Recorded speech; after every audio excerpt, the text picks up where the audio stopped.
এই পৃথিবীর মধ্যে মনে হয় সব থেকে ভাগ্যবান জেনারেশন আমরা। আমরা আমাদের পরবর্তী জেনারেশনকে খুব গর্ব করে বলতে পারবো আমরাই সেই জেনারেশন যারা সিলেট আর চকে লেখা শুরু করে আজকে এআই এর যুগে পৌঁছে গেছি।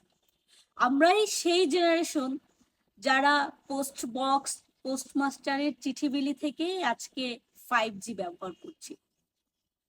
আমরাই সেই জেনারেশন যারা সাদা কালো টিভি সিডি ভিডিআর থেকে আজকে প্লে স্টোর আইক্লোড স্টোরে পৌঁছে গেছি।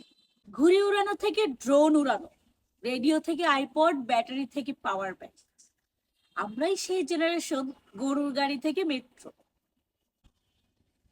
শ্রীদেবী, মাধুরী, কাজল, কারিনা থেকে আলিয়া ভাট। আমরাই সেই জেনারেশন ম্যারাডোনা, মেসি থেকে নেইমার। আমরাই সেই জেনারেশন আবুল বাশার, মাশরাফি থেকে মেহেদী হাসান, মিরাজ। উপরওয়ালা যদি বাঁচিয়ে রাখে, এখনো জীবনের অর্ধেকটা বাকি আছে, আরো অনেক কিছু দেখার জন্য।